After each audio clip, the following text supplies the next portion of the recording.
Cumprimento a todos com a paz do nosso Senhor e Salvador Jesus Cristo. Aqui é o professor José Edmilson Júnior do canal Teológico. Estamos dando sequência às gravações das nossas aulas através do material da FAESP, Faculdade Evangélica de São Paulo. E agora vamos dar início às gravações para a matéria de Antropologia Bíblica, ok? Matéria de Antropologia Bíblica. Aqui junto com essa matéria você também tem Ramartiologia, ambas do curso básico. Agora vamos tratar acerca de Antropologia Bíblica. Pegue então a sua apostila. Você tem em tela alguns slides que são também esclarecedores com relação ao tema.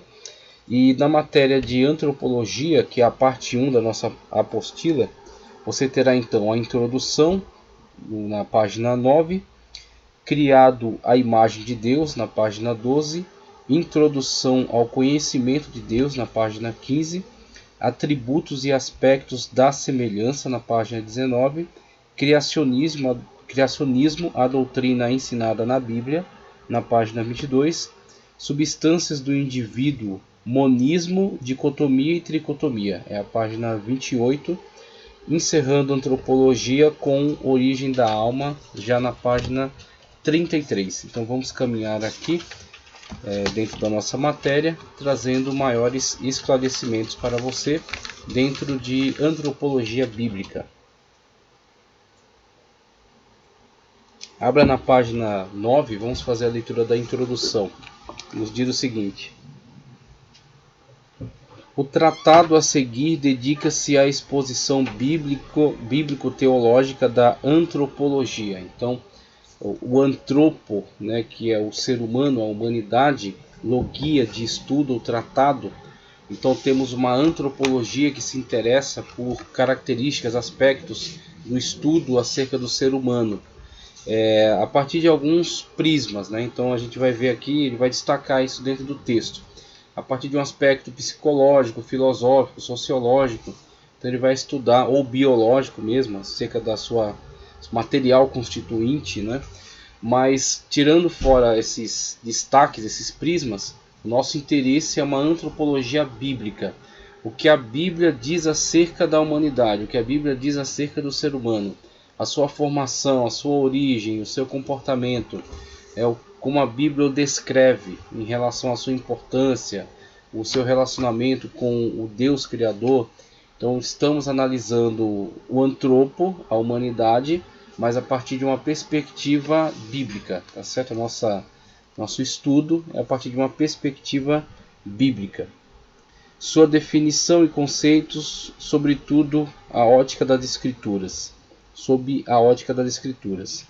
Tendo em vista o arranjo proposto na teologia sistemática, veremos a seguir os aspectos relacionados ao ser de Deus e, por conseguinte, de sua imagem impressa no homem. Então ele inclusive diz que o aproveitamento é a partir dessa estrutura da teologia sistemática. Então temos teontologia, estudo de Deus, cristologia, né, acerca do Senhor Jesus Cristo, pneumatologia, soteriologia, salvação, hamartiologia, pecado, antropologia, o ser humano, tá?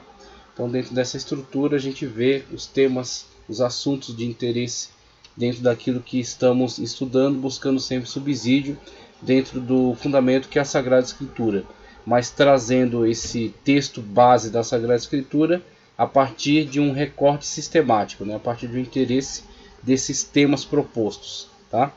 Aí poderíamos também ir para angelologia, eclesiologia, escatologia. Então isso será estudado posteriormente a partir dessa estrutura sistemática, tá?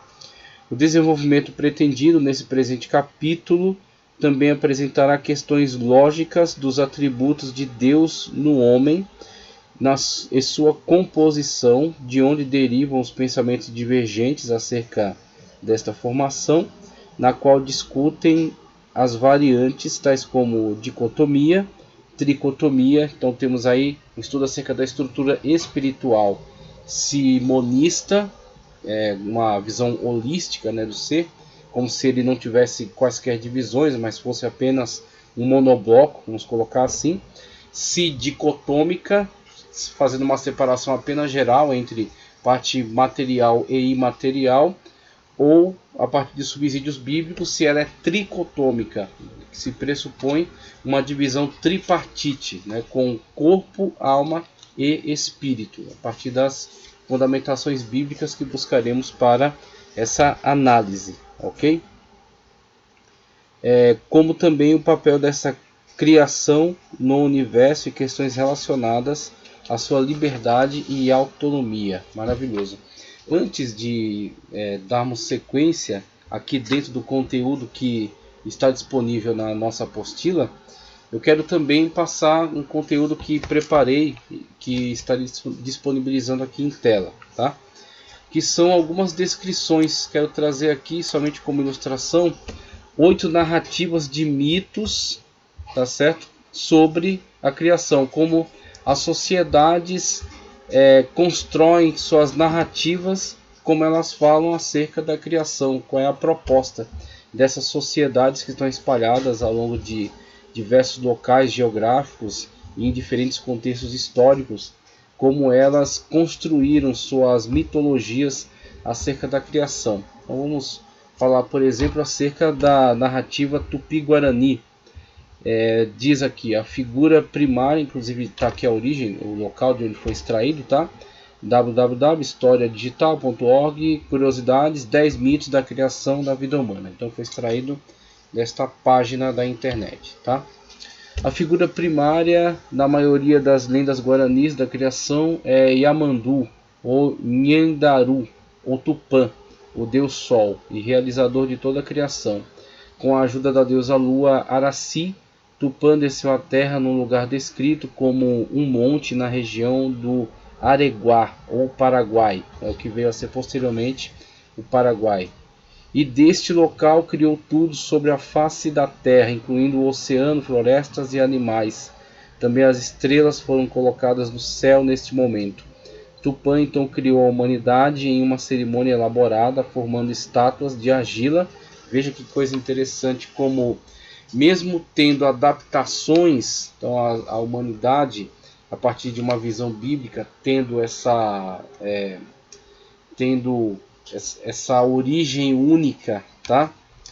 Compartilhando, né, desta origem única em Adão e Eva, e tendo se espalhado por diferentes locais da Terra, se distanciado e passado agora a desenvolver diferentes prismas, diferentes pontos de vista acerca dos fatos que deram origem a todos, né, a partir daquele casal original, numa visão bíblica, né, numa visão a partir da Sagrada Escritura.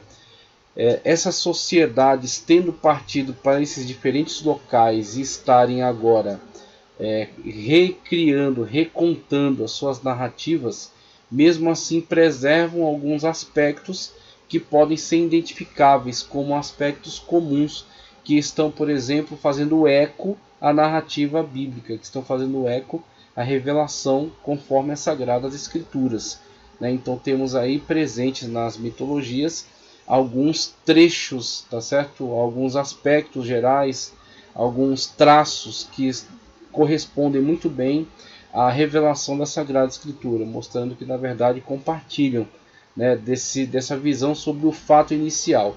Então essa visão do fato inicial, ela fica um tanto preservada, mas vai sendo também modificada, vai sendo também recontada, recriada, tá certo? Retrabalhada a partir dessas diferentes tradições que vão se afastando daquele fato original, que é a criação de todas as coisas, a partir dessa perspectiva bíblica, como estamos afirmando, né?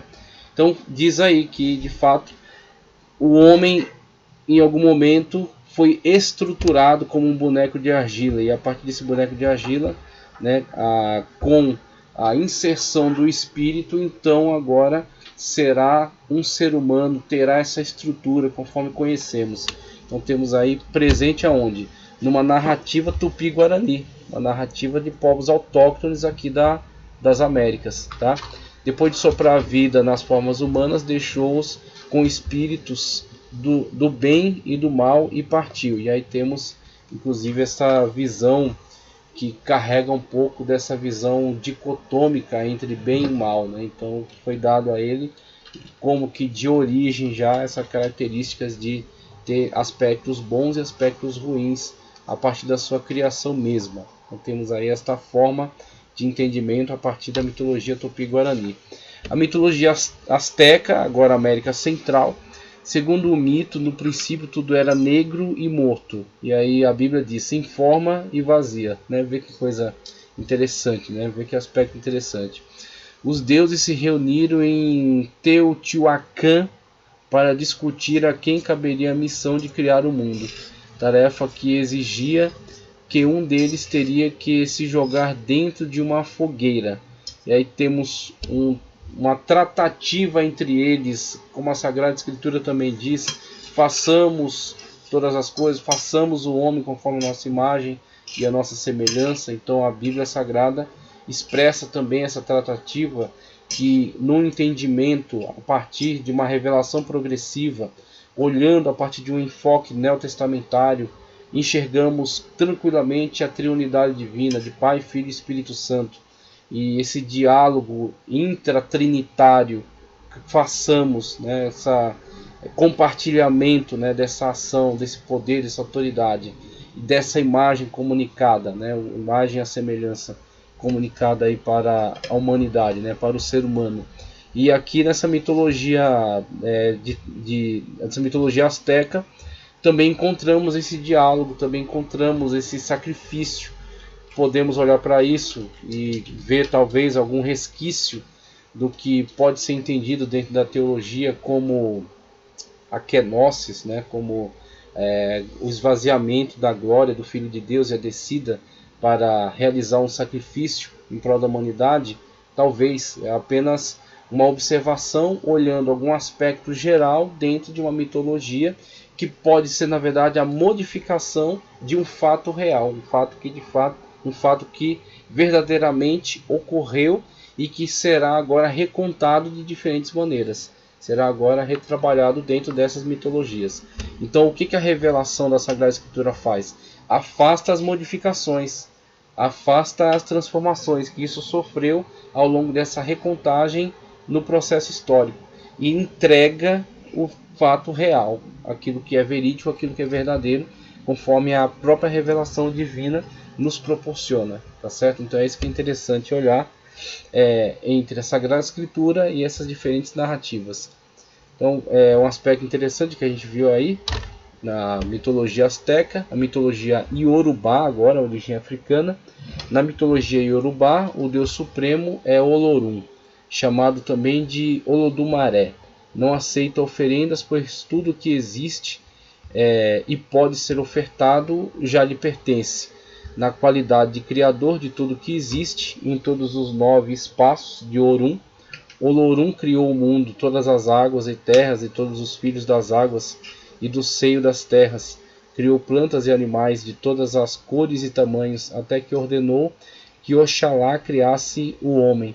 Oxalá criou o homem a partir do ferro e depois da madeira, mas ambos eram rígidos demais. Criou o homem de pedra, era muito frio. Tentou a água, mas o ser não tomava forma definida. Tentou o fogo, mas a criatura se consumiu no próprio fogo. Então somente um trecho, né, dessa narrativa de criação a partir dessa mitologia iorubá e a característica que é apresentada em relação a Olorum ou Olodumaré, no sentido de ser ele o dono de tudo, de toda a criação, né, o criador e também o dono de todas as coisas, não recebendo oferenda, pois tudo é dele. Então vejamos aí como alguns fragmentos da verdade vão permanecer dentro das mitologias. Agora, claro, as mitologias provocarão alterações, provocarão mudanças, e muitas das vezes essas mudanças têm até conotação pedagógica. Veja as diferentes maneiras pelas quais Oxalá tenta criar o homem, se com água não apresenta, né, uma constituição muito agradável, muito eficaz, se com pedra se torna muito frio, com madeira, com ferro torna-se muito rígido, com fogo se autoconsome, até que finalmente chegaria a uma forma ideal. Então vemos aí que essa tentativa de, vamos dizer assim, modificação para uma comunicação pedagógica causa uma deformidade nos fatos. Então os fatos originais, que existe só um Deus, ele é dono de todas as coisas, vai sendo agregado com diversos outros elementos pedagógicos que vão acabando por deformar o fato real, tá certo? Inicial, aquilo que é a realidade inicial. Um só Deus, criador de todas as coisas e dono de tudo. E o outro olhou para um aspecto desse Deus interagir entre eles, fazer uma reunião entre eles. E o outro olhou para um aspecto de que esse Deus, quando criou o homem, formou no barro.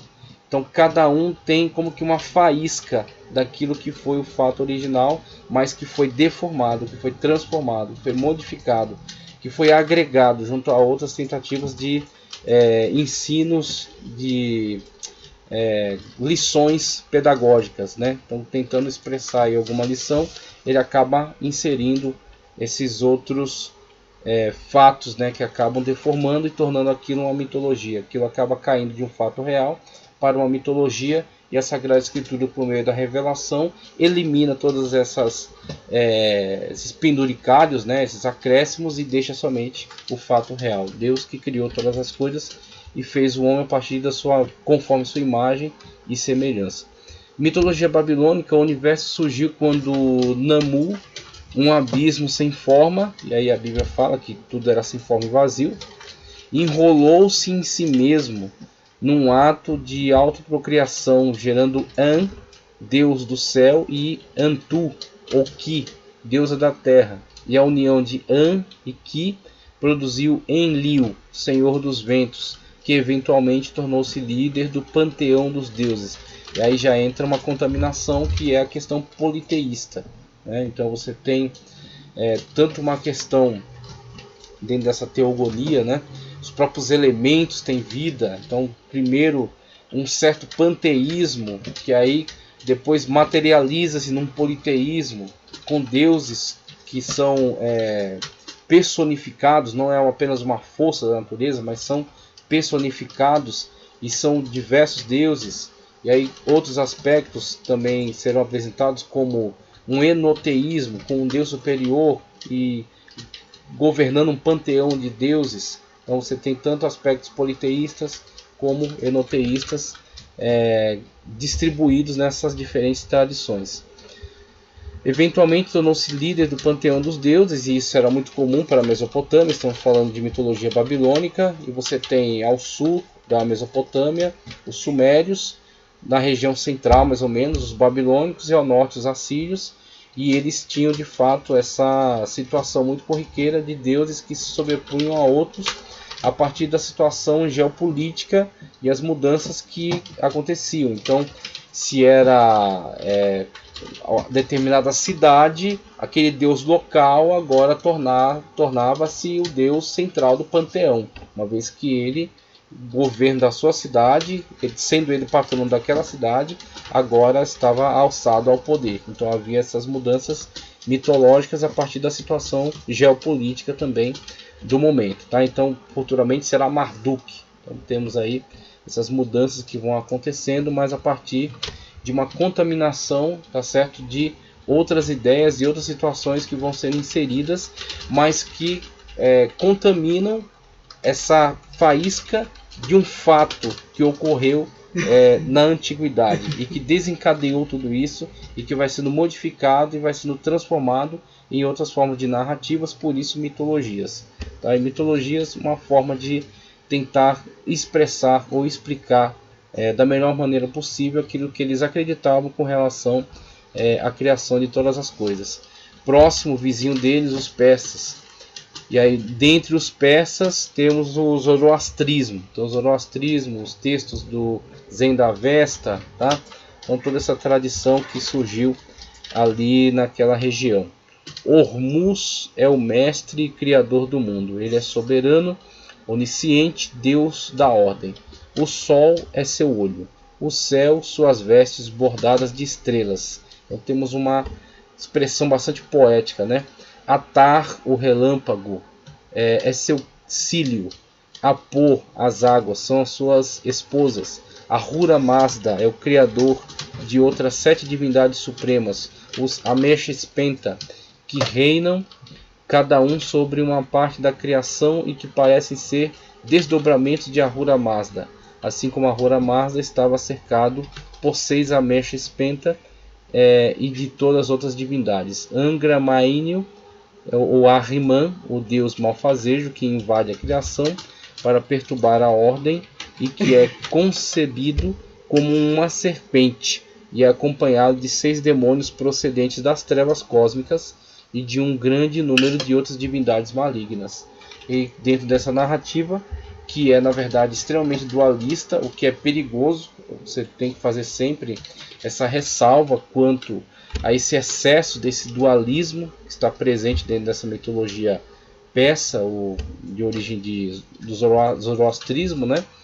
É a situação de um suposto equilíbrio entre bem e mal, uma luta constante entre bem e mal, sendo que na revelação bíblica Deus é supremo e soberano, e essas forças, né, este mal que está presente e é um acidente dentro da criação e não uma criação original, é como a ferrugem em relação ao ferro, sendo o ferro o elemento original e a ferrugem uma deterioração do ferro, assim o mal em relação ao bem. Nós temos aí a situação na qual Deus é criador de todas as coisas e soberano, e determinou o momento em que tudo será novamente reconduzido à ordem, tá certo? Tendo o mal apenas uma existência periódica como um acidente, e sendo posteriormente julgado por esse Deus soberano e supremo.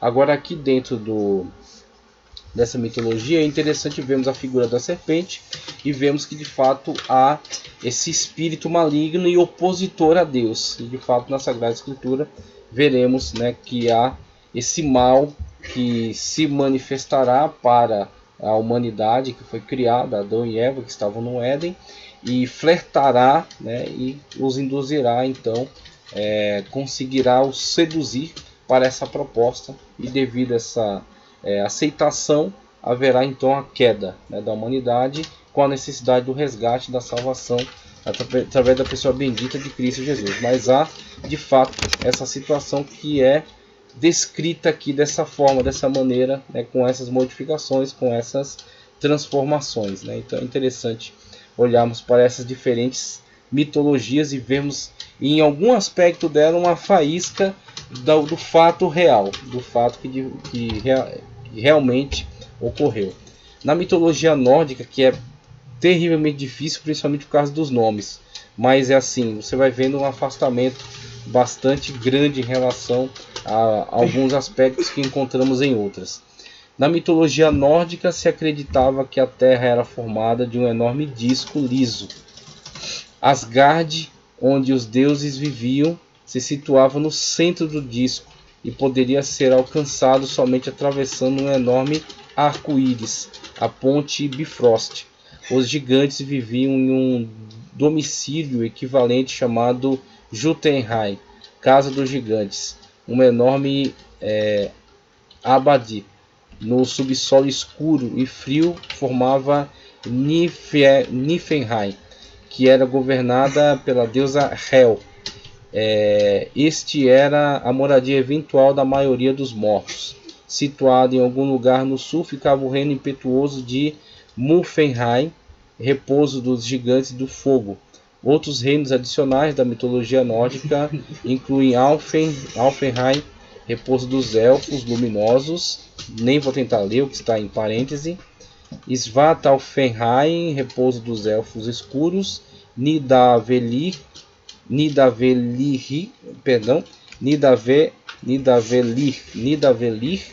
as minas dos anões. Entre Asgard e Niflheim estava Midgard, o mundo dos homens. Então temos, a partir dessa mitologia nórdica, a presença desse chamado mundo dos mortos, né? Então as outras talvez em algum outro trecho se preocupem com isso, mas no caso dessa aqui vemos bastante presente aqui essas divisões entre o mundo dos vivos, o mundo dos deuses, o mundo dos mortos.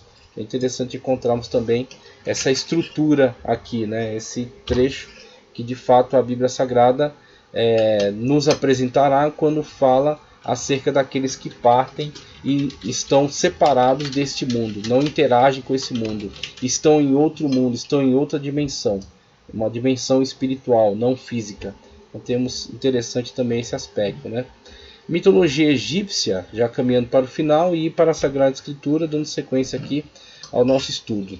No princípio emergiu das águas uma ilha, e nela havia um ovo, do qual saiu Ra, iluminando todas as coisas. Então Ra, o Deus Sol, conforme representado aí nesta imagem, tá?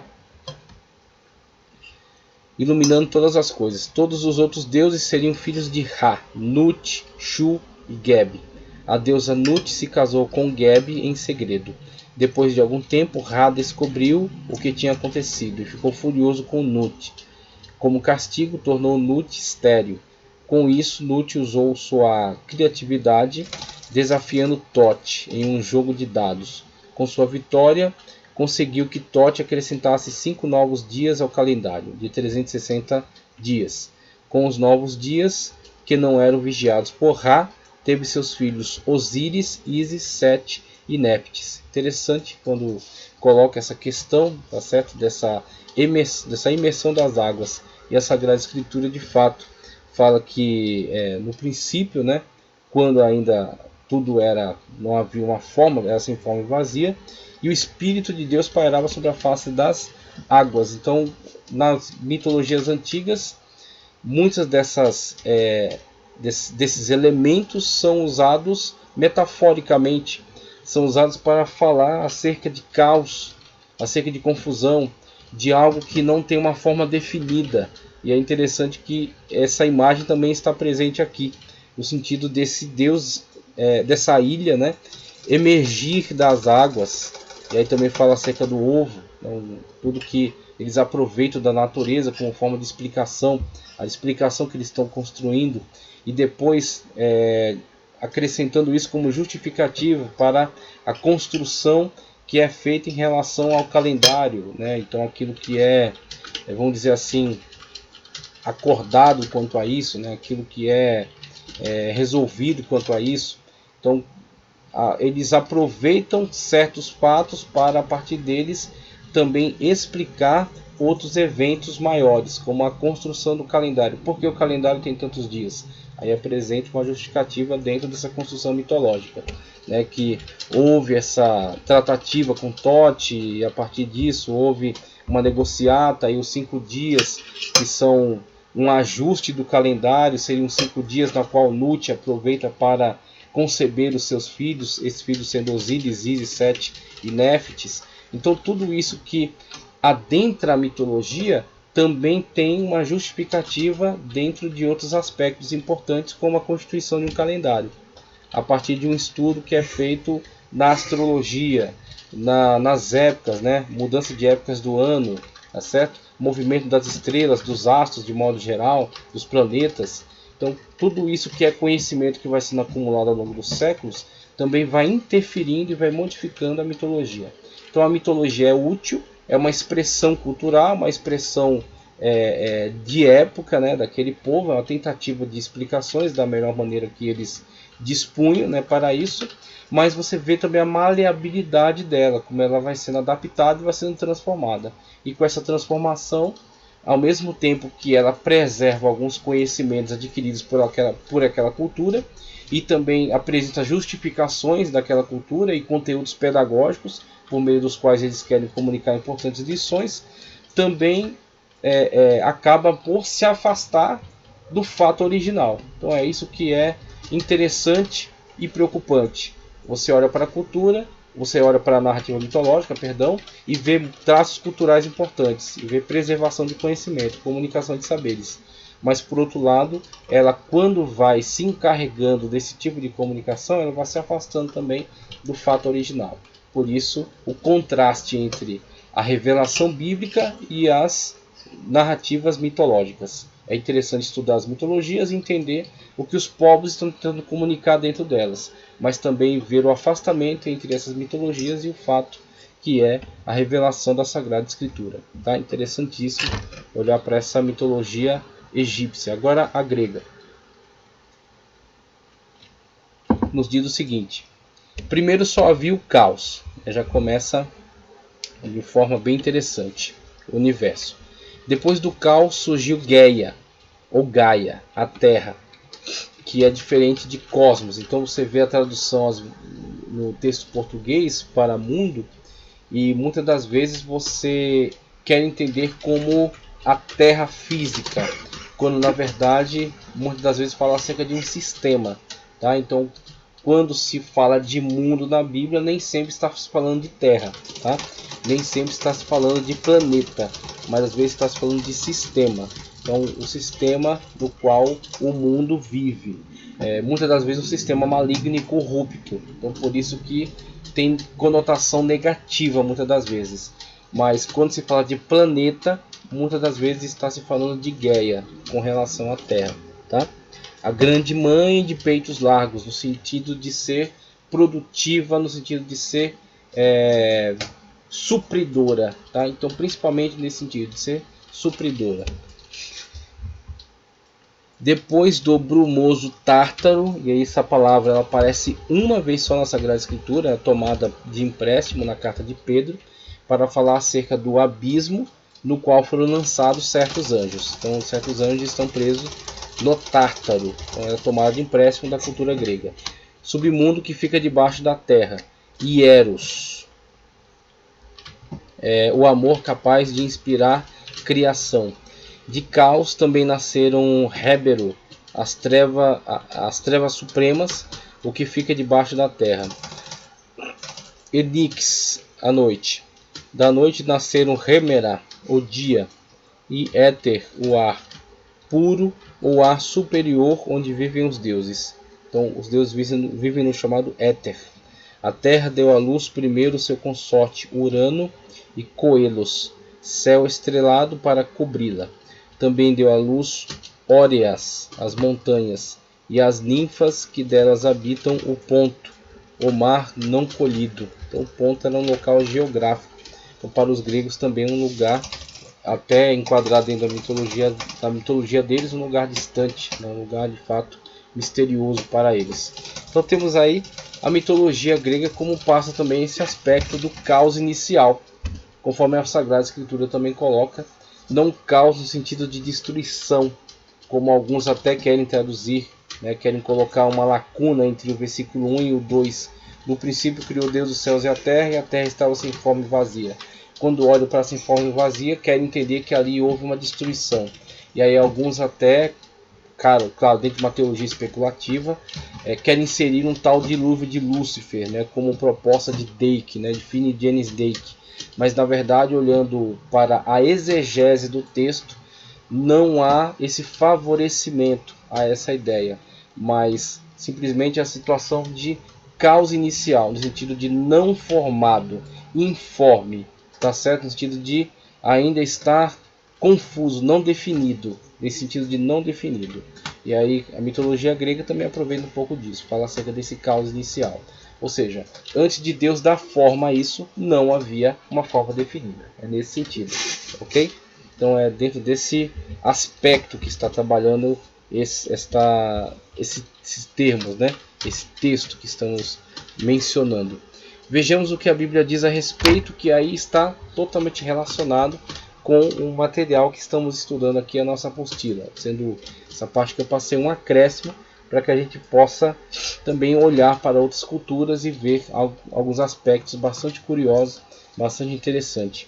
Gênesis capítulo 1, versículos 26 ao 31 nos diz: E disse Deus, tá certo? Elohim, que é uma forma plural, que para mim eu não vejo dificuldade nenhuma em enxergar a triunidade divina, ok? E disse Deus: façamos o homem à nossa imagem e conforme a nossa semelhança, e domine sobre os peixes do mar, e sobre as aves do céu, e sobre o gado, e sobre toda a terra, e sobre todo o réptil que se move sobre a terra.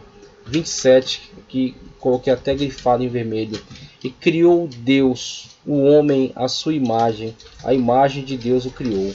Homem e mulher os criou. Então veja, interessante, alguns querem ver nisso aqui duas criações distintas, sendo mesmo Adão ou até um outro Adão, existe também essa proposta, e principalmente uma outra Eva que alguns chamam de Lilith, aproveitando aí algumas narrativas mitológicas até da Babilônia. Todavia, olhando para a estrutura textual de Gênesis, a única coisa que vemos aqui, e não há nenhuma dificuldade nisso, é, no primeiro momento, uma narrativa geral que será seguida de um detalhamento específico, como Gênesis 1 em 1 fez. No princípio criou Deus os céus e a terra. Pronto. Isso é geral, tá? Isso é lato. Então, céus e terra inclui tudo. Então criou todas as coisas. Só com esse versículo ele resumiu tudo. Só que do 1, versículo 2, ele descreverá como isso ocorreu. Tá? Era sem forma e vazia, e aí vem todo aquele aspecto, né, conforme o detalhamento da criação. Também aqui, criou Deus a sua imagem. Imagem de Deus criou, macho e fêmea os criou. De fato, Deus criou o homem e a mulher, mas como criou? E aí ele vai dar detalhamentos posteriores, que formou o homem do pó da terra, soprou em suas narinas o fôlego de vida, foi feito um homem vivente, colocou no Éden, e o homem se sentiu só, e Deus colocou sono sobre ele, extraiu dele uma costela, dela formou uma mulher e apresentou ao homem. E temos aí então os dois se unindo, sendo uma só carne, posteriormente vindo a toda a geração da humanidade a partir desse primeiro casal, tá certo? Então temos aí narrativa no sentido lato, depois no sentido estrito, tá certo? No sentido geral, depois no sentido mais esclarecido, detalhado. Temos uma apresentação geral, depois um detalhamento. Isso aí é tranquilo dentro da estrutura de Gênesis. Isso acontece em vários momentos. E criou Deus o homem à sua imagem. A imagem de Deus o criou. Homem e mulher os criou. Mostrando que ambos são criação de Deus. Não o homem, tá certo? Mas o homem e a mulher. E a imagem de Deus não é o fato de... porque é homem, que é sexo masculino, ou porque é sexo feminino. Não é questão de etnia, porque etnia negra, ou oriental, ou semítica, ou africana.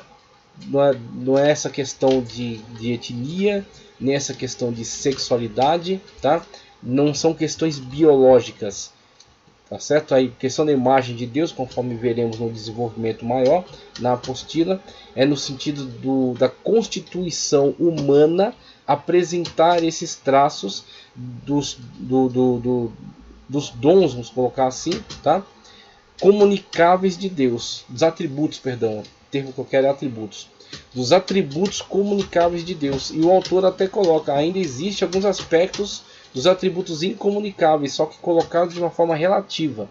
Os atributos incomunicáveis são pertencentes somente a Deus. Somente a Deus é onipresente, onipotente, onisciente, todo-poderoso, tá certo? Somente Deus é eterno. Aí o homem é eternizável ou infinito. Então Deus permite que o homem exista, mas o homem teve um princípio e Deus não tem princípio nem fim. Tá certo? Então só Deus é eterno. Eis um atributo incomunicável. Mas Deus é amor e o homem também tem amor. Deus tem moralidade e o homem também tem moralidade. Deus de uma forma infinita e perfeita e o homem de forma relativa e limitada. Mas o homem tem esses traços, tá? Esses atributos comunicáveis presentes nele e que falam acerca de sua semelhança com Deus. Imagem e semelhança de Deus na humanidade, nesse sentido, na humanidade, porque esses atributos que pertencem a Deus e que são perfeitos em Deus estão dentro da humanidade, mesmo que de forma relativa e limitada, mas estão nele e tornam ele diferentes, tornam a humanidade singular, tá certo? Em relação aos demais seres criados, em relação às demais criaturas com os quais compartilha a existência nesse mundo, mas que se diferencia deles, que se afasta deles devido a esses traços, essas características que o fazem imagem e semelhança de Deus, devido a esses atributos presentes neles, tá? E Deus os abençoou e Deus lhes disse: frutificai, multiplicai-vos e enchei a terra, sujeitai-a, dominai sobre os peixes do mar, sobre as aves do céu, sobre todo animal que se move sobre a terra. Então você tem a coroa da criação, o domínio sobre toda a criação, tá certo? A responsabilidade sobre toda a criação. Como cabe à humanidade o governo, cabe à humanidade o zelo, zelar pela criação, sendo ela colocada dessa maneira e dada a ela esses atributos para que possa empregar isso para o bem seu e de todos os demais seres que convivem com ele dentro desse mundo que é criação de Deus. Então temos aí esse aspecto da mordomia, tá certo? Da humanidade sobre toda a criação. E disse Deus: eis que vos tenho dado toda a erva que dê semente, que está sobre a face da terra, e toda a árvore em que há fruto, que dê semente, ser-vos-á para mantimento. Então nesse momento é falado apenas desse aspecto de alimentação dentro desse mundo vegetal. Só em Noé é que se falará acerca de alimentação também dentro do mundo animal.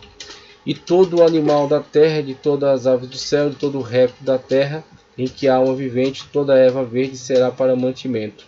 Tá certo? E assim foi.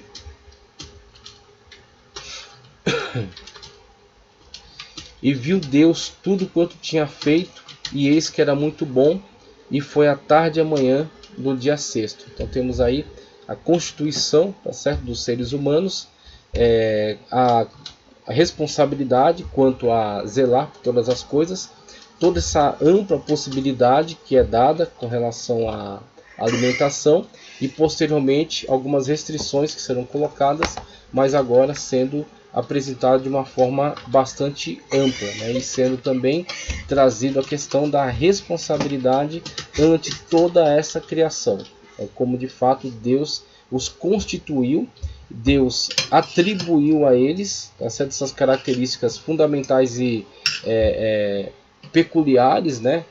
Características que de fato os fazem singular, e os coloca como responsáveis, os coloca aí como governadores, né? Como coroa de toda a criação, vamos colocar assim, um termo que é bem interessante, como a coroa de toda a criação, tendo Deus realizado toda essa obra de criação e no final coroando toda essa obra com a criação do homem e da mulher, aqui observado de uma forma geral e depois tratado de uma forma mais específica, certo? Na introdução, aliás, no capítulo 1 já, no capítulo 1 da apostila, você encontrará aí na página 11 o seguinte texto: o homem como objeto de estudo pode ser enquadrado em vários aspectos de observação, desde sua análise deste em grupo, individual, até as pormenorizadas, como fazem as ciências biológicas, dividindo-o por sistemas e órgãos. Há também as matérias que buscam sua compreensão, sobretudo partindo de uma ótica individual, chegando a temas de observação do comportamento do indivíduo, como faz a sociologia, seja em seu habitat, tal como podem fazê-lo tanto a geografia, bem como a história, que buscam os feitos deste homem no espaço territorial em que sustém e o mesmo se desenvolve.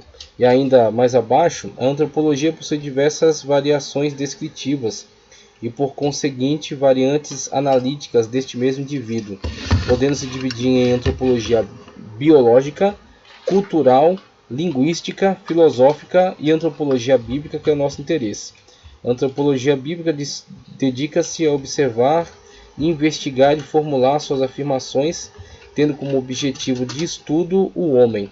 No entanto, mais do que mera análise aleatória, a antropologia bíblica debruça-se sobre a Bíblia como principal fonte de obtenção de argumentos relacionados ao homem por ele formulados. Tá? É válido destacar que, por mais que de certo modo nos dediquemos a determinada matéria, a saber, a antropologia bíblica, em determinado momento é possível valer-se e ultrapassar a barreira. Então ele coloca aqui tanto essa questão dos diversos aspectos, né, diversos prismas que podem ser dados ao estudo do homem, né, do antropo. Então ele coloca aqui diversas propostas de estudo, né, acerca do antropo, mas também está trazendo de forma mais específica o estudo da antropologia bíblica. Tá? Então em tela eu coloco aí diferentes aspectos de estudo sobre o homem, né, sobre a antropologia. Mas dentro da antropologia bíblica ele também esclarece que ela pode ultrapassar o seu escopo, né, o seu limite, e adentrar por outras matérias de estudo. Então a antropologia ela se valerá também de soteriologia, porque fala acerca da salvação do homem, de hamartiologia, porque falará acerca da queda do homem, tá? Se valerá até de alguns aspectos da psicologia, que falará acerca do comportamento desse homem, né, do pensamento humano. Então ela acaba por ultrapassar um pouco do seu escopo de estudo. Então a antropologia, ela meio que tem alguns aspectos de, vamos dizer assim, algumas matérias transculturais, vamos colocar dessa forma, transversais, alguns estudos transversais, né? Então estudos que, alguns aspectos que acabam ultrapassando esse escopo de estudo e adentrando por outros. Então são, de certa forma, alguns são transversais, acabam ultrapassando para outros interesses de estudo. Criado à imagem de Deus, conforme a página 12 está nos indicando aí, eu quero até colocar aqui um outro quadro explicativo, onde eu falo um pouco acerca disso. Aqui está esse quadro aqui, daqui a pouco a gente aborda um pouco o que está em tela aí. Façamos o homem a nossa imagem, conforme a nossa semelhança. O parecer bíblico é de que o homem foi feito à imagem e semelhança de Deus, diferente do universo caricato com que o pensamento leigo se dirige a esta afirmação, com indagações como é o rosto de Deus ou coisas do tipo. Seria ele um velho de cabelos brancos sentado numa cadeira de balanço? E aí ele vai trazer alguns textos de Weinegruden que são muito interessantes, inclusive algumas definições sobre os termos na página 13, primeiro parágrafo. De acordo com Weinegruden, tá? A Teologia Sistemática de Weinegruden, recomendo a todos, um livro espetacular, tá? Estou quase no final dela. As palavras que descrevem imagem, selen e semelhança, demut, se referem a algo similar, mas não idêntico. Então, a primeira característica importante a ser observada desses termos, para que não haja confusão em relação ao emprego deles. Tanto de selen como demut, eles falam ambos acerca das características deste ser humano como semelhante, mas não igual. Então é semelhante a Deus, por quê? Porque existem alguns aspectos, alguns atributos comunicáveis de Deus presentes nele. Então, quando foi dito que soprou em suas narinas e lhe concedeu o espírito de vida, isso está nos falando de comunicação da parte de Deus para nós. Comunicação de quê? De atributos comunicáveis, atributos que estão presentes, perfeitos em Deus e relativos em nós, tá?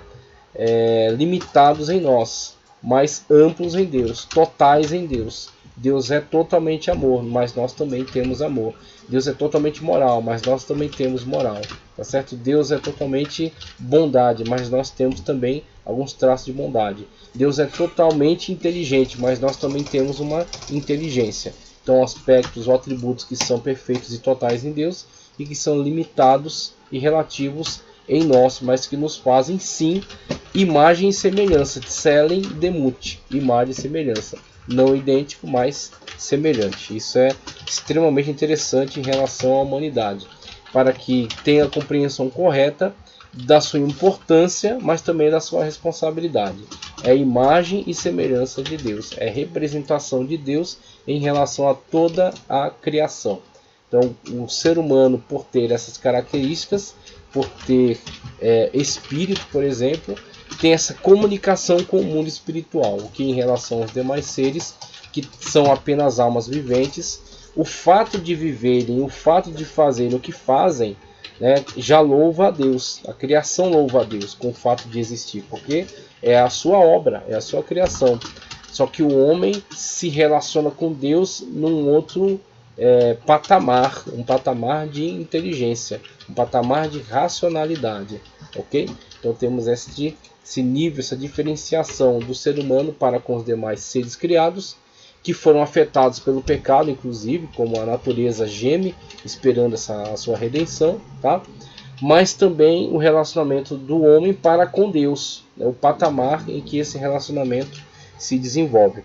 Aqui na página 13, um parágrafo que eu grifei, seguindo esse caminho interpretativo, é afirmar que o homem é a imagem de Deus nos seguintes aspectos. Capacidade intelectual, então não estamos falando Deus é japonês, Deus é negro, Deus é indígena. Não, isso não faz nenhum sentido. Isso são aspectos biológicos deste ser humano criado aqui neste mundo. e que migra para diferentes regiões e que sofre microevoluções. A microevolução não é um tabu, não é uma dificuldade. A macroevolução sim é uma contradição em relação a próprios fatos da realidade. A macroevolução não se justifica, não apresenta o elo de ligação, tá certo? Ela está dentro de um pressuposto evolucionista e randômico, de que tudo teve uma criação espontânea, tá certo? Então isso não se justifica. Em momento algum da natureza ou do universo pôde-se observar uma criação randômica, algo que se auto-criou e se engendrou e se sistematizou, tá certo? Agora, a questão de microadaptações, isso é plausível, perfeitamente observável. Então, animais que migram para diferentes regiões, animais de uma mesma espécie que sofrem microadaptações devido à alimentação, devido ao clima, devido às situações de intempéries que enfrentam em cada um desses lugares, adapta-se ao meio ambiente. Então isso é tranquilo. Agora, aquilo que de fato não é plausível, não é justificável, são as chamadas macroevoluções e principalmente a origem randômica entre todas as coisas. Randômico no sentido de aleatório e de não orientado, não criado por um ser inteligente, mas como que tivesse se auto-surgido e autodesenvolvido. É como se a natureza surgisse por si mesma, como se os objetos e tudo que existe surgisse por si mesmo, né, sem ter a necessidade de um criador. Sendo que tudo que é sistêmico, tudo que é criado de uma forma, tudo que funciona de uma forma inteligente, sistemática, pressupõe uma inteligência sistematizadora e pressupõe também um criador. Então isso é básico dentro da lógica, né, do sistema lógico. Seguindo esse caminho interpretativo, é afirmar que o homem é a imagem de Deus nos seguintes aspectos: capacidade intelectual, pureza moral, então são atributos perfeitos, né, plenos em Deus e relativos em nós. Natureza espiritual, domínio sobre a terra, então, a chamada mordomia, né, da humanidade sobre a terra. Criatividade, capacidade de tomar decisões éticas e também imortalidade, tá? No sentido do homem ter sido criado por Deus, ele tem um começo, uma origem, mas Deus permitir essa perpetuidade, que ele se perpetue pela existência, tá? Essa perpetuidade sendo em comunhão com ele ou não, sendo no aspecto de salvação, né, no aspecto glorioso ou no aspecto de condenação, mas ele se perpetua ao longo da existência. Em suma, tal sentença, a imagem de Deus, refere-se aos atributos de Deus no homem, quanto aos chamados atributos comunicáveis, atributos encontrados tanto em Deus, bem como no homem, tal qual bondade, criatividade, justiça, amor, entre outros. Interessantíssimo olhar então para essa questão do Otsele e do Demut, imagem e semelhança, e ver que de fato são a presença dos atributos comunicáveis de Deus em nós, que nos fazem imagem e semelhança de Deus, diferente dos demais seres, singular nesse sentido, mas também convivendo com eles no sentido de sermos seres que possuem alma, seres que possuem matéria, tá? Seres que estão vivendo dentro do tempo e do espaço, que estão vivendo dentro desse mundo, dessa atmosfera criada. Então você compartilha com eles dessa situação dentro da criação, mas por outro lado você se diferencia deles, tanto que você é racional, e dentro dessa sua racionalidade você tem os atributos comunicáveis de Deus. Por meio desses atributos você governa a terra, e por meio desses atributos você se comunica com Deus, e você exerce nesse mundo um papel representativo de Deus em relação a eles. Então isso é importantíssimo. Quando o homem compreende isso, ele entende o seu valor. Mas determinadas teorias alimentadas e propagadas dentro de ambientes ditos científicos, né, diminuem o homem de uma forma extraordinária, fazendo dele apenas um joguete da natureza, uma aleatoriedade, um acidente apenas, um acidente aleatório, e fazendo com que esse acidente aleatório se desenvolva também de forma aleatória, e posteriormente dispute com os demais seres um espaço dentro né, desse ambiente, dentro desse mundo, através da origem e evolução das espécies. Tá? E essa evolução das espécies se dá através, né, essa escolha pelo mais forte, né, pelo que melhor se adapta. Então esse que melhor se adapta acaba extinguindo então outras espécies. E você tem então esse resultado aleatório que seria então esse ser humano não criado com um propósito, mas apenas surgido de uma aleatoriedade, né, de uma situação não criada, não orientada e sem propósito, né, sem objetivo. Então esse tipo de visão destrói o valor intrínseco do ser humano, destrói o conceito, né, o conceito de coletividade, tá certo? No sentido de compartilharem dessa origem comum, que faz todos eles participantes dessa mesma origem, tá certo? Então esse tipo de conceito de fato traz prejuízos graves, prejuízos que puderam ser observados já dentro de fatos históricos terríveis que se desenvolveram a partir dessas ideias quando propagadas, né, quando alimentadas dentro da mentalidade da sociedade. Então isso de fato já produziu grandes danos, grandes prejuízos. Aqui na página 14, vamos dar sequência. É válido ressaltar que mesmo diante desta condição fornecida por Deus no ato da criação, ainda perante sua posição elevada frente às demais criaturas, Rodman, que é um importante comentarista também, William Rodman, afirma categoricamente que isso não significa que o homem possua divindade. Não, apesar de toda a sua singularidade, não deve ser comparado a Deus, nem deve tentar ser Deus ou ocupar o lugar dele. É exatamente dentro dessa questão que trabalhou o inimigo, que trabalhou o adversário de nossas almas, tendo ele decaído dessa comunhão com Deus, flertando, né, com o ser humano e aliciando ele para essa destruição por meio dessa proposta fraudulenta. A proposta fraudulenta foi divindade. Então o homem é semelhança de Deus, mas não é Deus. Deus é o único Senhor, soberano e supremo. Fora dele não há Deus. E o ser humano é semelhança de Deus. É representatividade de Deus. E tem uma comunhão íntima com Deus. Um relacionamento próprio, um relacionamento singular com Deus. Deus na viração do dia vinha interagir com o ser humano. Todavia ele não é Deus. E a proposta foi em cima disso. Não morrereis. Se comerdes, não morrereis. Antes sereis como Deus, conhecedor do bem e do mal. E ele não sabia o que era esse tal de conhecer o bem e o mal. E quando assim conheceu, viu o grande prejuízo que lhe causou. Tá certo? Na página 15, vamos lá. Introdução ao conhecimento de Deus. Antes disso, em tela, o que você tem? A teoria da evolução, tá certo? Tem sido utilizada como um meio de tentar afastar o homem de sua natural crença em Deus. E aí, quando falo sobre natural crença em Deus, eu não estou ratificando todas as visões acerca de Deus. Eu estou dizendo que estão todas corretas, como eu coloquei para vocês em relação aos diferentes mitos que eu apresentei para vocês. Eu estou dizendo apenas que dentro dessas construções mitológicas há uma faísca de verdade ali que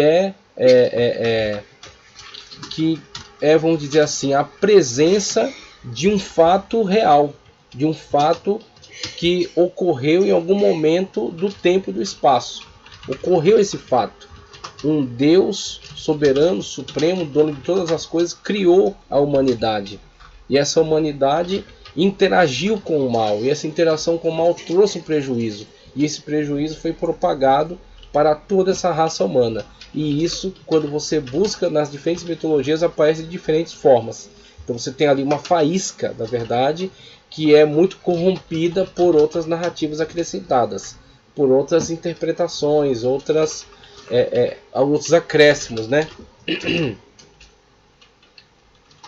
que são incorporados, mas você encontra ali uma faísca da verdade. E essa faísca da verdade é exatamente essa crença natural do ser humano em relação a Deus. O que não é natural é o ateísmo, que é uma proposta filosófica que se contrapõe à realidade. Então ele nega a realidade, ele nega que para a criação haja um criador. Ele nega que para o sistema haja o sistematizador. Ele nega que para o movimento haja aquele que dá esse primeiro impulso ao movimento. Tá?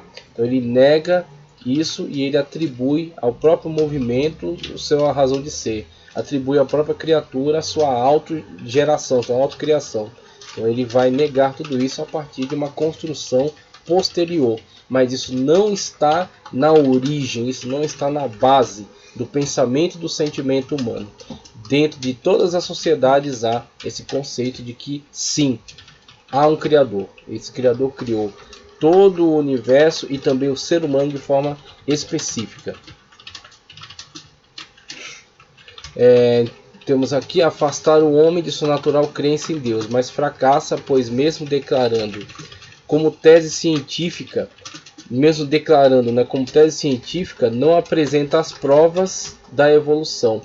Mesmo que declare isso como uma tese científica, afirma ser científica essa alegação, não apresenta as provas da evolução. Então, se você percebesse, esta evolução, se ela fosse um fato comprovado, você teria diversos seres em diferentes momentos de evolução. Então, todos aqueles seres que são apresentados a partir das teorias criadas, todas aquelas fases para o desenvolvimento do ser humano, estariam presentes na atualidade, cada uma dentro da sua fase evolutiva. Então, se houve em algum momento da história um período em que esse ser ultrapassou a barreira da espécie, tornando-se um outro ser diferente daquela espécie original, então haveriam também outros seres ultrapassando essa barreira e tornando-se outros seres. Isso seria um movimento contínuo na história, seria um movimento contínuo dentro do fato biológico. Mas isso, na verdade, é dito ter acontecido há milhares de anos atrás e não mais sendo verificável, o que mostra que as provas estão sendo negadas. As provas não estão sendo visualizadas.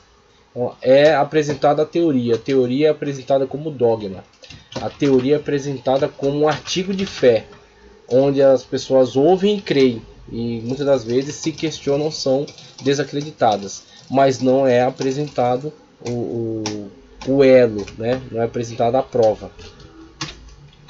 Ou seja, não há nenhum fóssil que apresente as características de um ser se transformando em outro de espécie diferente, ultrapassando a chamada barreira da espécie, tá? Conforme prega essa teoria, que todos os seres teriam evoluído de um único ser, que seria detentor então dessa característica, de toda essa gama e diversidade de seres. Então você teria sempre seres nesta fase em que estão saindo de uma espécie, ultrapassando a barreira da espécie e transformando-se em outras de espécie diversa. Isso de fato não é visto, isso não é contemplado. Em um simples olhar, a natureza leva qualquer pessoa a perceber a necessidade de uma mente inteligente que se responsabiliza por arquitetar tal projeto magnífico, desde as sociedades mais simples, tá? Até as sociedades mais complexas, vivendo dentro das suas cidades e interagindo com essas diferentes tecnologias. Todos eles compartilham e têm em comum este fato, que é a crença, a certeza da existência de Deus. E aí o que você tem é que alguns abandonam isso e negam isso, e vivem então em negação. Mas isso é comum a todas elas.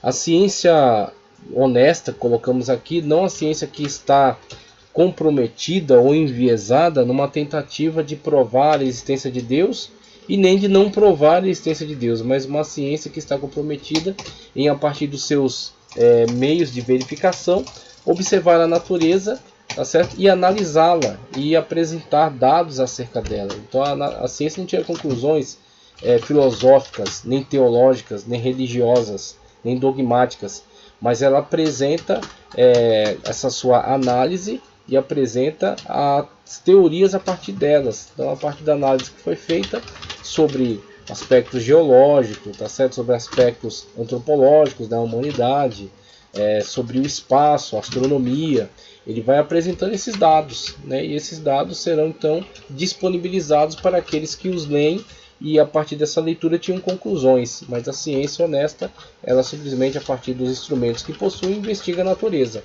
A ciência está comprometida com isso, com a investigação da natureza.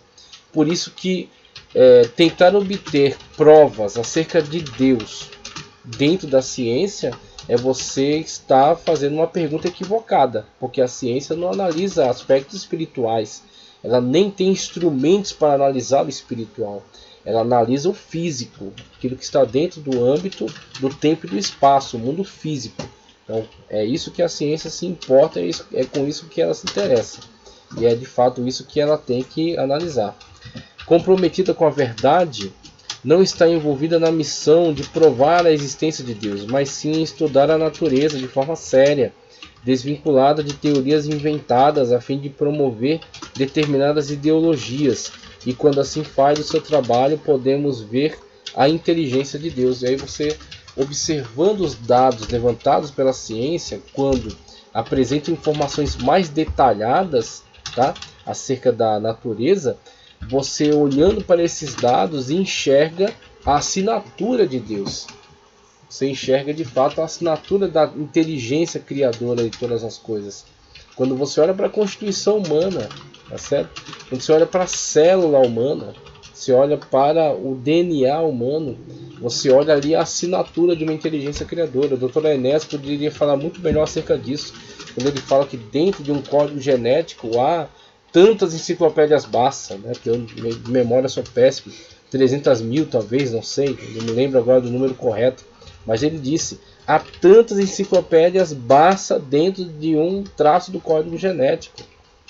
E olha para isso, como não crer num criador, numa inteligência sistematizadora de tudo isso? Foi a aleatoriedade que produziu isso, tá certo? Foi um processo randômico não orientado. É uma loucura chegar a uma conclusão dessa. É de fato pensar que explodindo um desmanche você obtém uma Ferrari. Então, de fato, explodindo uma loja de peças você tem um relógio Rolex.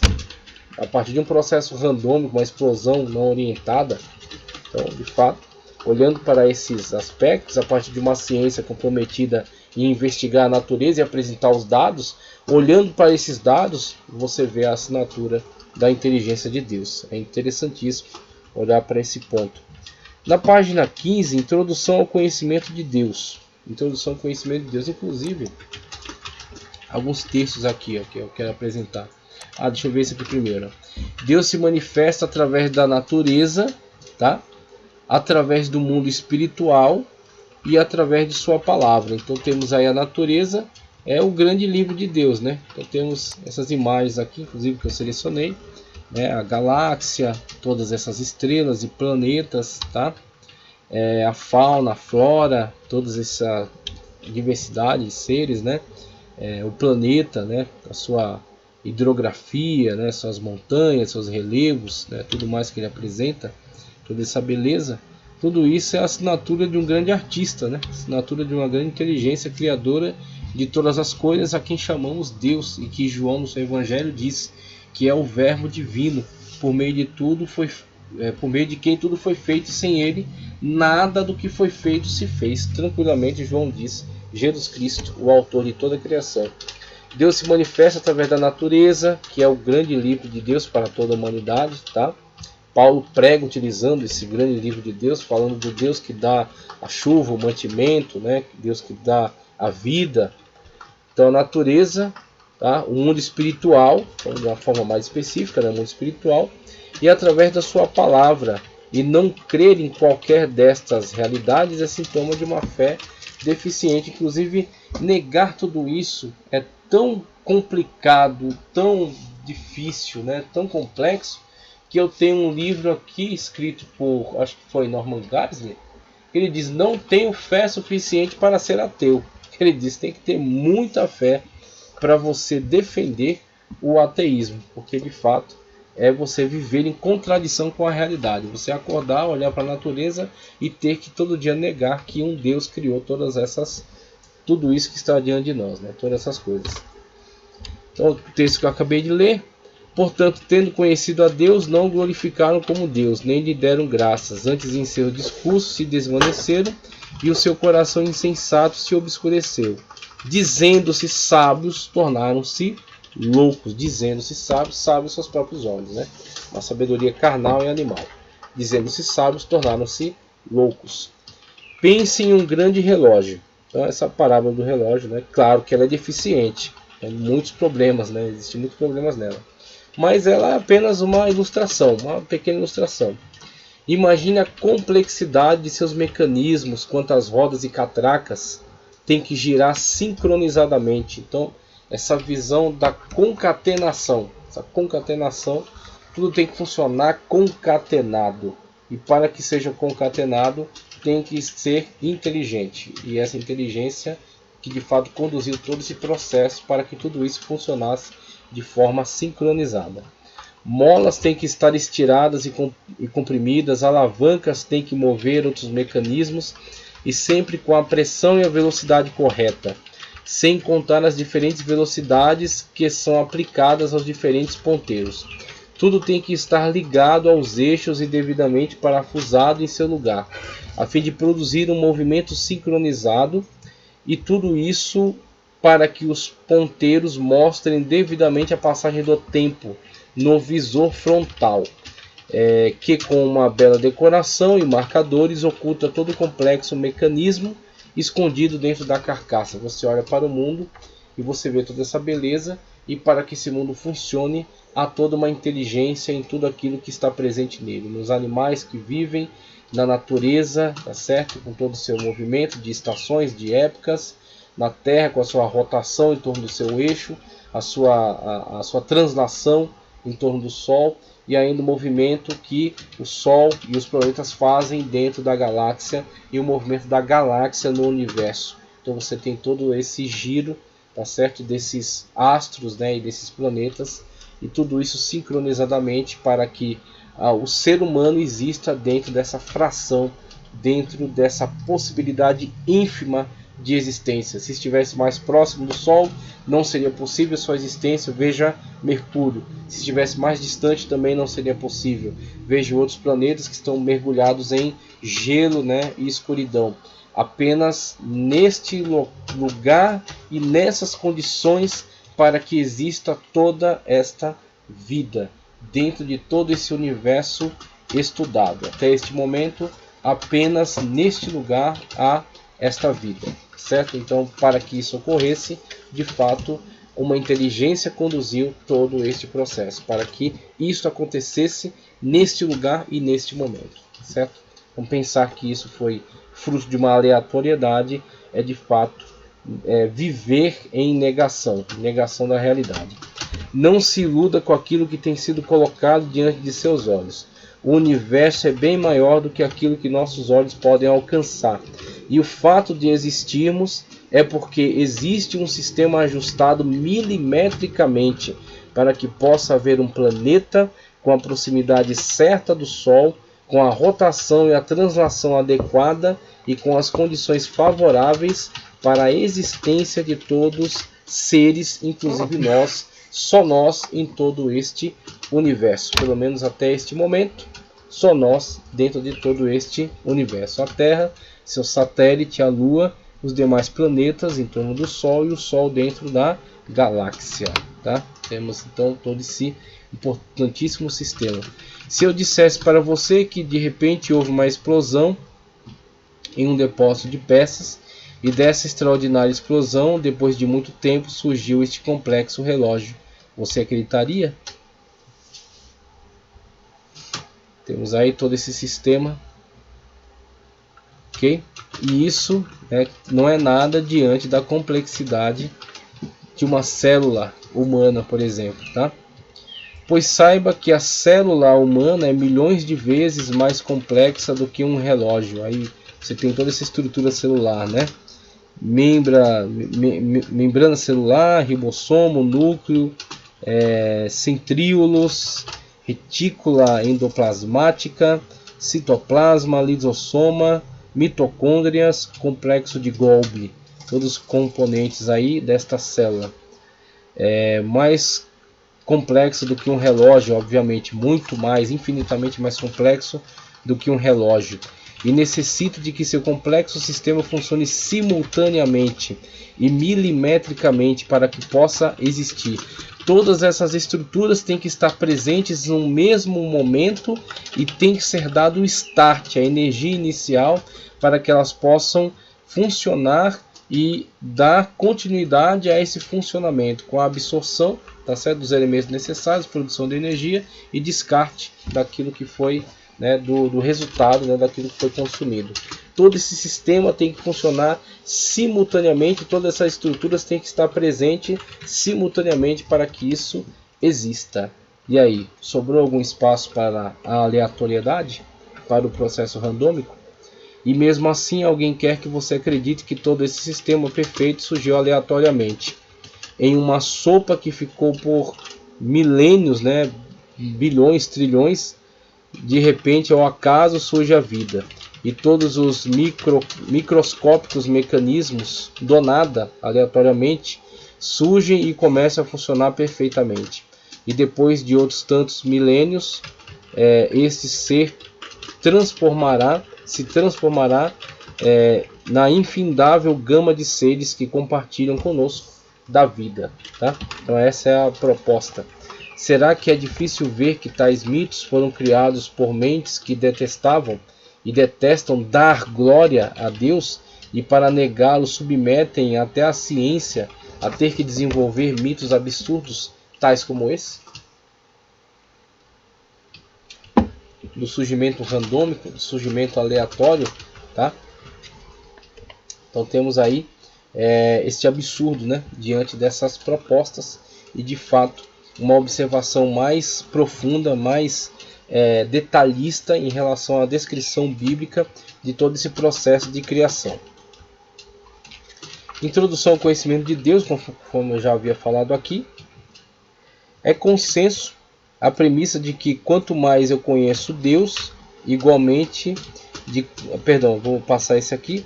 Dentro dessas três principais fontes de conhecimento e revelação de Deus, faremos uma síntese para pavimentar um caminho com implicações nos aspectos de semelhança do homem. Embora seja difícil a tarefa, né, de uma definição de Deus, quanto mais uma síntese, mas em resposta à pergunta: Deus pode ser definido? Schaff analisa que alguns teólogos têm respondido negativamente, e isso devido ao reconhecimento do fato de que nenhuma definição pode exaurir completamente a ideia em pauta, especialmente quando essa ideia é caracterizada pela infinidade. Contudo, a definição de uma coisa não se exige que ela evidencie um conhecimento de todas as suas partes. Então é isso que ele está colocando. Não é que estamos estudando Deus de uma forma total, não seria possível. Estamos estudando Deus de forma parcial para entendermos este ser humano, para compreendermos melhor essa criação. Então você estuda aquilo que Deus revelou acerca de si mesmo. Então, a partir daquilo que Deus revelou acerca de si mesmo, dentro da revelação da Sagrada Escritura, você tem uma forma de ter um conhecimento seguro, ter um conhecimento estável, tá?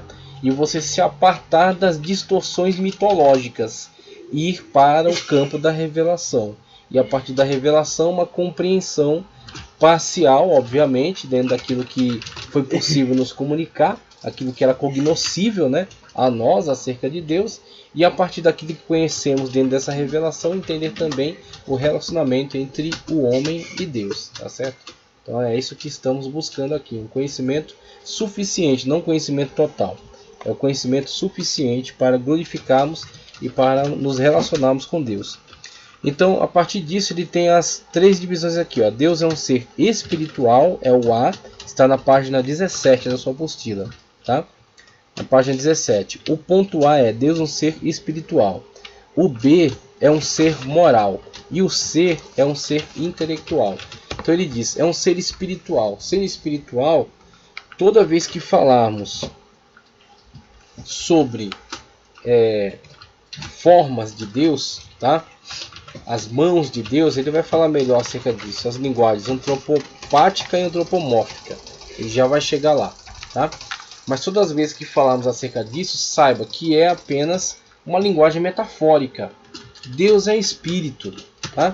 Deus é espírito e sendo ele espírito não necessita disso. Não necessita de pés para andar, nem de mãos para pegar, porque ele é espírito. Mas veja, e é interessante que é a preocupação dele aqui. Deus é espírito, mas Deus é pessoal. Tem pessoalidade. Tem personalidade, tem pessoalidade, tá? Então Deus é uma pessoa, Deus tem pessoalidade. Em que sentido? No sentido de que Deus não é uma força só.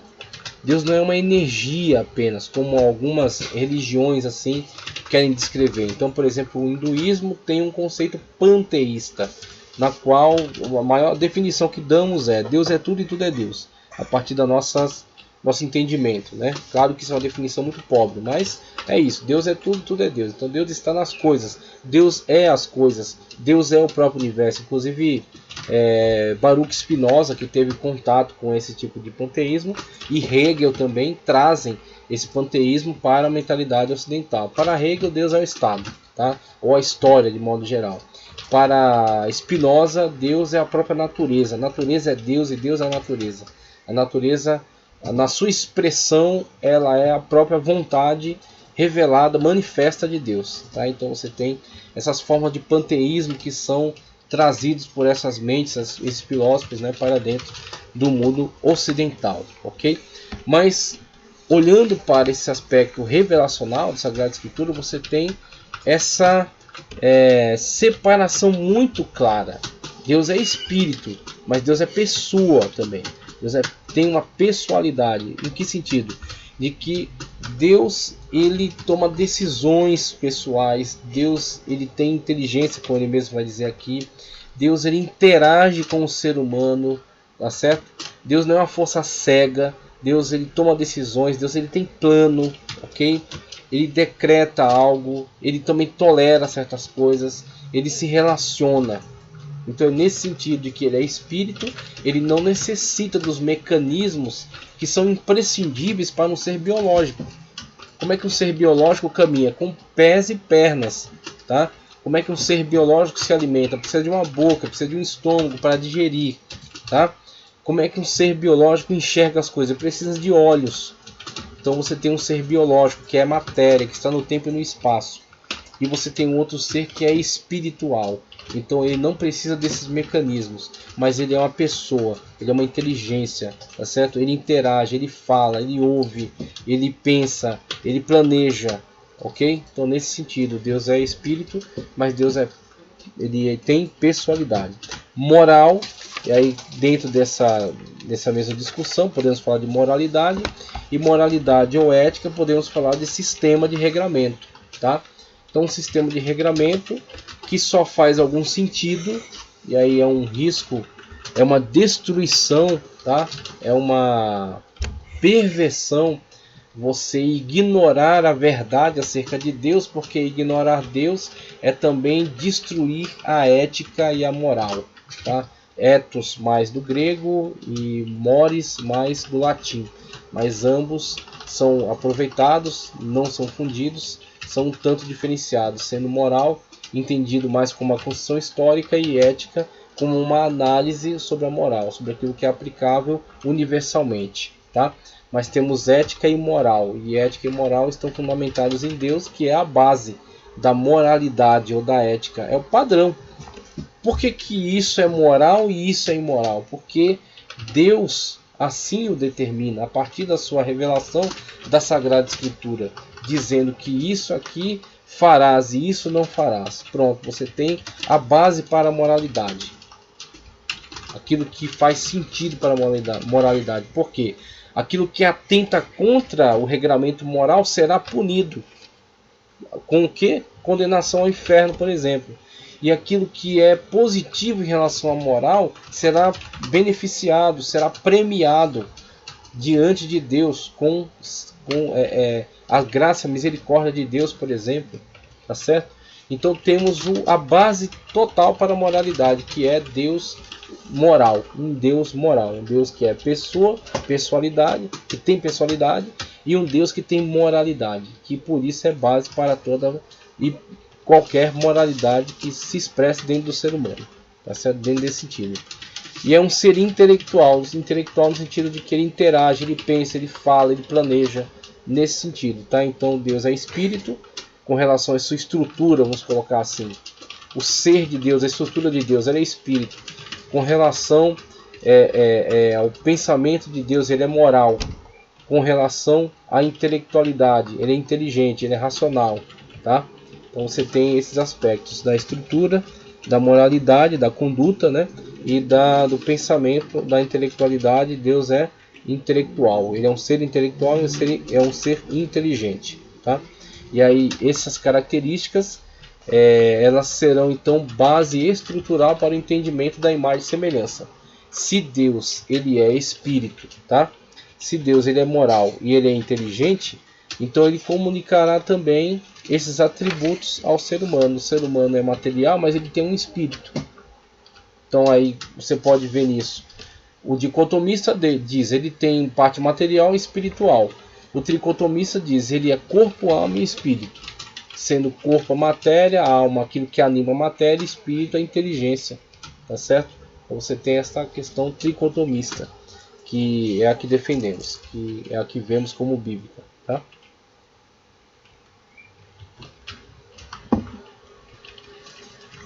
Na página 19, caminhando já para o final, tá? Daqui a pouco a gente já encerra. Na página 19, atributos ou aspectos da semelhança. Atributos ou aspectos da semelhança. Interessante aqui. Com o objetivo de síntese e para uma compreensão mais acessível no tópico anterior, os aspectos de Deus foram divididos em 3 partes. No entanto, como a ênfase da matéria é o estudo do homem, então olhamos aí para essa estrutura de Deus dividida em 3 partes, né, para a facilitação do estudo. E agora olhando mais especificamente para o homem, uma vez que a matéria é a antropologia. E veja aqui, como ele falou, você tem algo transversal, né? Porque é antropologia, mas falou também sobre teontologia, falou sobre a natureza de Deus, né?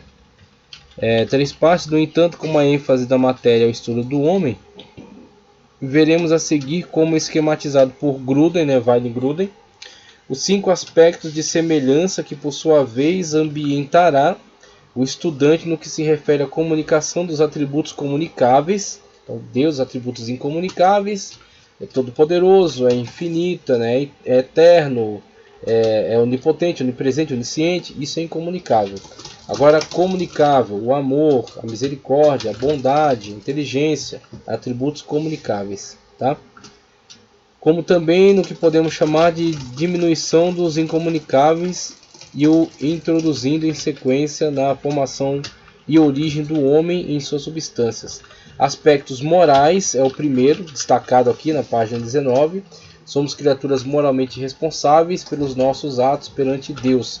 Deus é a base para toda a moralidade. Então somos criaturas responsáveis moralmente diante de Deus, porque interagimos com Deus e Deus falando conosco, inclusive lá em Gênesis está muito claro, não contenderá o meu espírito com o homem, porque ele também é carne, no sentido de que o homem de fato está desprezando essa interação do Espírito de Deus, que ao meu ver não há nenhuma dificuldade em dizer isso, convence o homem do pecado, da justiça e do juízo. Eu acredito que já desde o início, tá?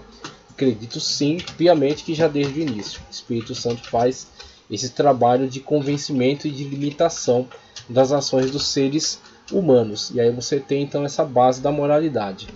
Antes de haver escrita, antes de haver leis positivadas, gravadas em tábuas, já havia sim essa base para a moralidade a partir do referencial moral que é Deus, tá? Então o homem é um ser moral e ele, quando está em contradição com essa moral, ele está em pecado, tá certo? Ou ele está adentrando pelo crime, que é a quebra de um regramento social.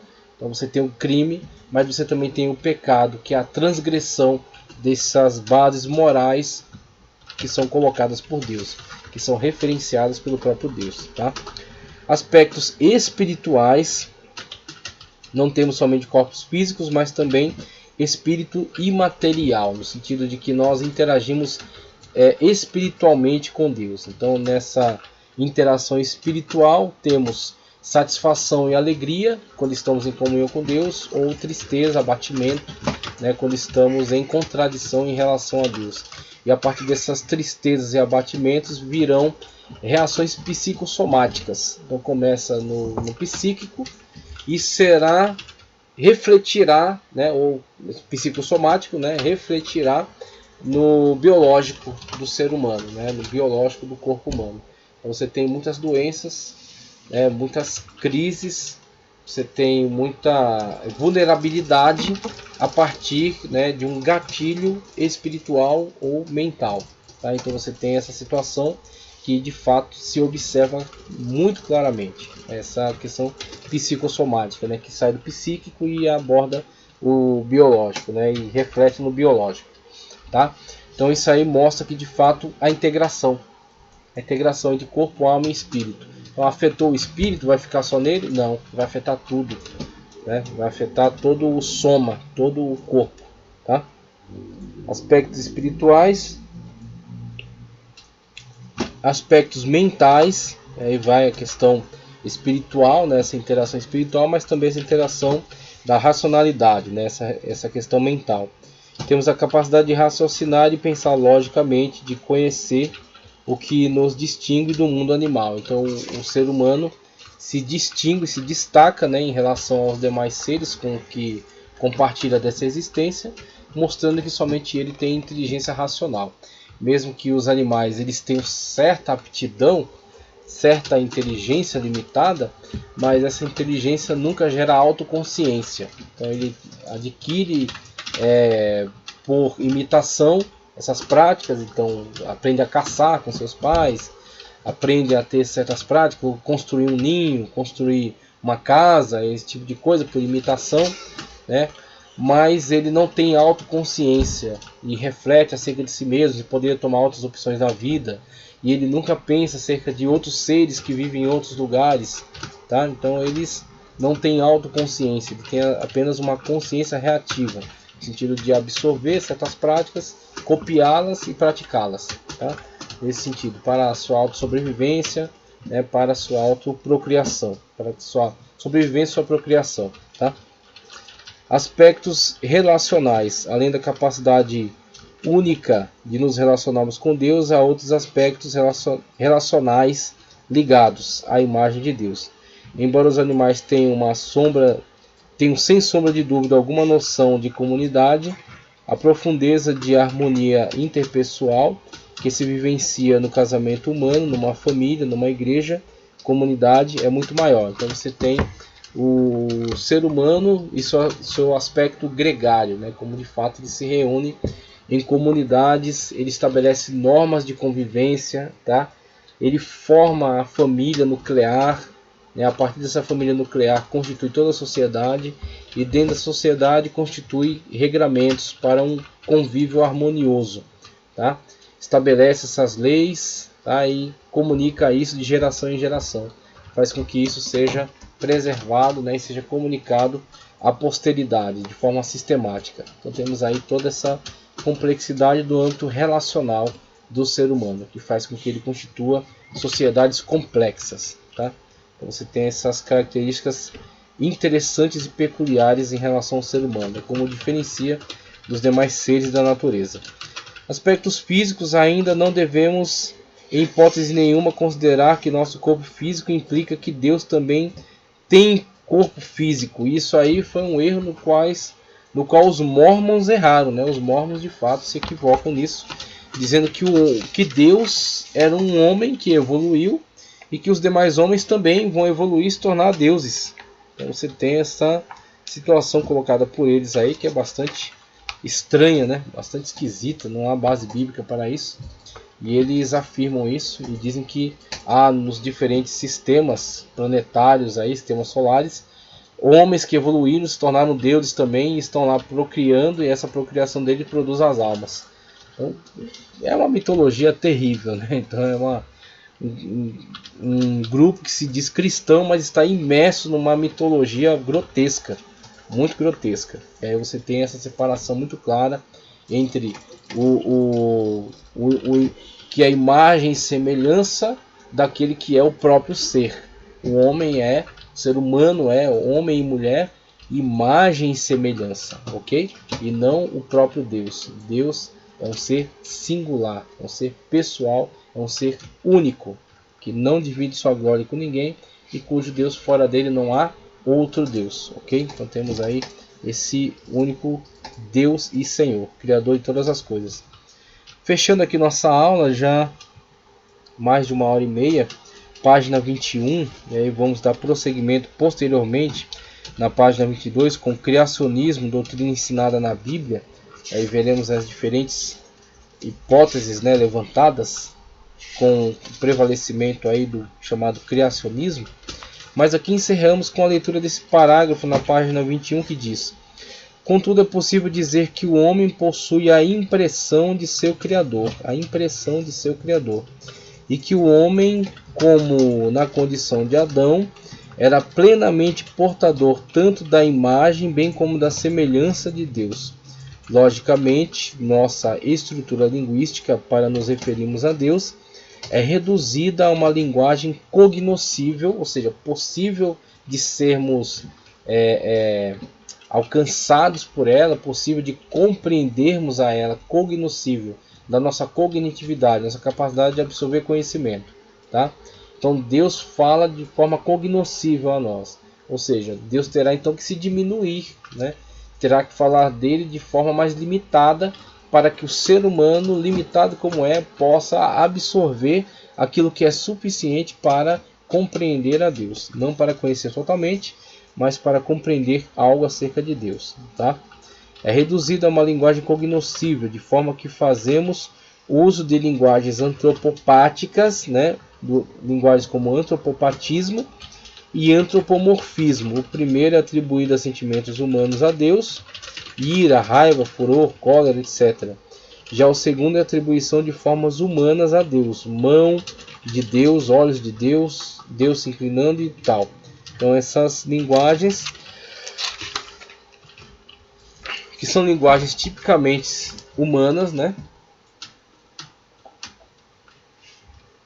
Linguagens ligadas ao mundo do ser humano, para que possamos entender algo acerca de Deus. Então aplica-se aí o antropopatismo, que é antropo, patem, sentimento, sofrimento, né?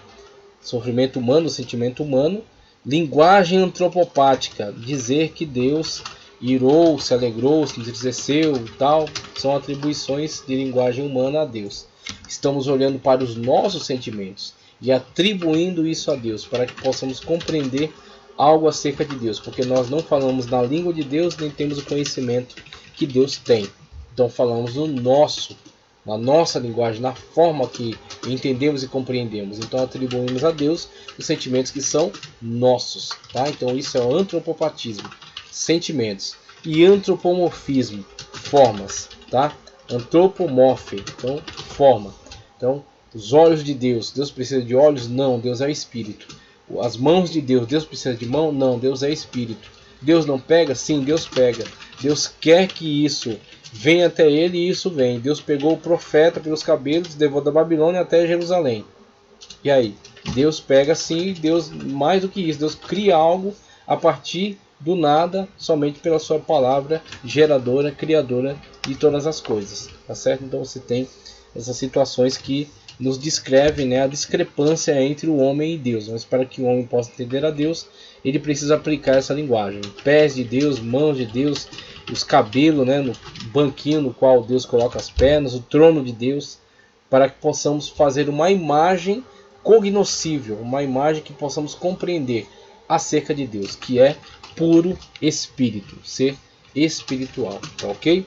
Então vemos aí brevemente a introdução, né, à antropologia, as diversas linguagens com que a humanidade fala já desde muito tempo e a revelação que é o fato real acerca de Deus e acerca da criação, acerca do ser humano, tá certo? Então a importância do ser humano, a importância do Criador e a revelação acerca de todo esse processo de criação e a linguagem com que falamos acerca de Deus e os atributos de Deus em nós que demonstram sermos imagem e semelhança de Deus. Aspectos do próprio Deus, como ser ele espírito, ter moralidade, inteligência e esses aspectos também, esses atributos também presentes em nós, nos seres humanos. Então encerro por aqui a aula. Próxima aula, a partir da página 22, Criacionismo, a doutrina ensinada na Bíblia. Muito obrigado, que Deus continue abençoando poderosamente a sua vida. Peço para que você curta o vídeo, inscreva-se no canal, compartilhe esses vídeos e que Deus continue te abençoando poderosamente em nome do Senhor Jesus.